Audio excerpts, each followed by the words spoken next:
Laurent Proulx, je suis président directeur général de Procure. Et malheureusement, j'ai eu un cancer de la prostate en 2008 et diagnostiqué quand même à l'âge de 48 ans.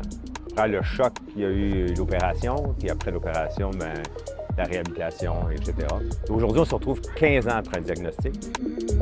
Laurent aura comme défi à l'été 2025 de parcourir 250 km de vélo par jour, 31 jours consécutifs. Donc, ça représente vraiment un effort physique incroyable. Mais au-delà de l'effort physique, il faut qu'il soit prêt au niveau mental à accomplir cette tâche-là. Et il faudra aussi le préparer à être capable de se nourrir convenablement. Je suis un gars de défi. Alors, le projet de traverser le Canada, c'est dans la continuité de certains défis que je me suis fixés dans ma vie. Mais celui-ci est de taille. On ne peut pas faire ce genre de défi-là sans un Dream Team. J'ai contacté l'École de kinésiologie de l'Université de Montréal.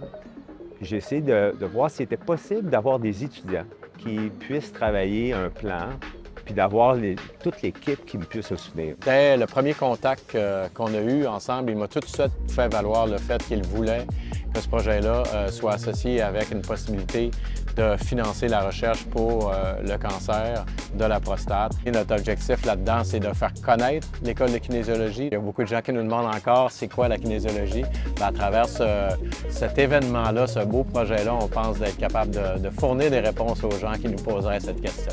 Je ferais un peu le parallèle avec un patient. C'est toutes sortes de tests qu'on fait lorsqu'on a un cancer, qui permet de dépister, etc. Puis à partir de là, on est capable d'évaluer le traitement. Bien, c'est un peu la même chose qu'on a fait. On a évalué ma condition physique, puis là, maintenant, on est capable d'établir un plan. Un premier test qu'on a fait, c'était le métabolisme de repos pour vraiment voir quand M. Proulx n'est pas à l'entraînement, en fait, combien de calories il dépense juste pour les organes vitaux pour vivre.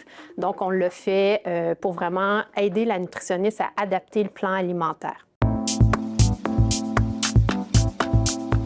L'année d'entraînement de Laurent est divisée en 3 blocs de 4 mois.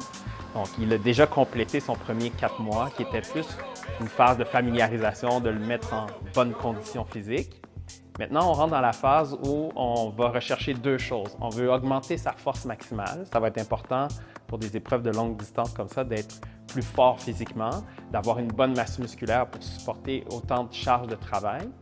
Puis côté vélo, on essaie d'augmenter sa capacité maximale parce que l'épreuve va se faire à une certaine vitesse, puis on veut que cette vitesse-là soit une vitesse confortable pour lui. À la 3e phase, on va augmenter son endurance, donc sa capacité à rouler longtemps à la vitesse X qui va être ciblée pour l'épreuve. C'est quand même un bon rythme d'entraînement. Puis ce que j'apprécie, c'est que c'est très clair comme programme. Je me sens complètement bien encadré, puis je peux m'imaginer que quelqu'un qui fonctionne à haut niveau, qui n'est pas mon cas, mais qui fonctionne à haut niveau, peut avoir toute cette infrastructure-là, puis ça doit être extrêmement rassurant, parce que pour moi, c'est rassurant.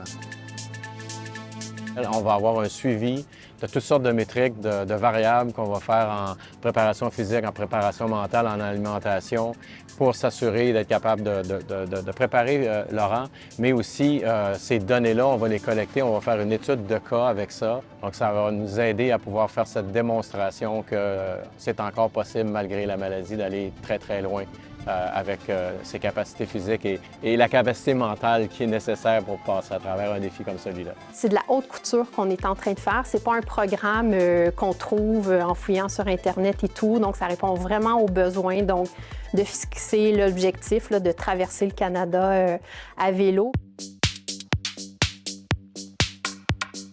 Un autre volet très intéressant de ce projet-là, puis qui origine d'une idée de Laurent, à la base, c'est d'inclure des étudiants et des étudiantes dans notre projet de suivi, dans la collecte de données, l'évaluation de la condition physique de base, dans la réalisation de son plan d'entraînement. C'est très important parce que ça fait partie de notre mandat, notre mission en tant qu'école de kinésiologie, de former les kinésiologues sur le terrain. Et ça, c'est une opportunité géniale pour nous de mettre ça en application. L'interaction avec les étudiants, pour moi, est précieuse. C'est des gens qui sont en début de carrière, qui sont en train de tester un peu là, ce modèle-là sur moi, puis je suis le parfait cobaye parce que j'écoute, je suis docile, puis je vais faire ce qu'il faut pour arriver à l'objectif. Les étudiants sont vraiment impliqués dans le processus, dans la création des programmes. C'est intéressant parce que, on a toutes sortes de clientèles ici à la clinique de kinésiologie de l'Université de Montréal, mais là, on a un client vraiment qui veut pousser dans la performance. Donc, ça leur fait voir un autre aspect de la kinésiologie qui est plus l'aspect performance. Pour l'instant, là, tout va très bien et tout fonctionne selon notre plan. On voulait augmenter sa capacité aérobie maximale et il y a eu une augmentation d'environ 8 %. Et ça, physiologiquement, c'est une amélioration qui est très intéressante. On a vu aussi une amélioration au niveau de sa force. Sa composition corporelle s'est améliorée aussi. Il a augmenté un peu sa masse musculaire, puis il a diminué son pourcentage de gras. Pour moi, il y a un volet émotionnel qui s'ajoute à ça. C'est un moyen de lever de fonds, puis c'est aussi un moyen de sensibilisation. Parce qu'oublions pas, le cancer de prostate, ça demeure un cancer tabou. C'est un travail qui se continue. On discute beaucoup entre collègues là, pour vraiment trouver le bon moment de faire quel test et tout. Donc, c'est vraiment un projet qui nous tient allumés au quotidien et ça nous fait grand plaisir de contribuer à ce beau défi.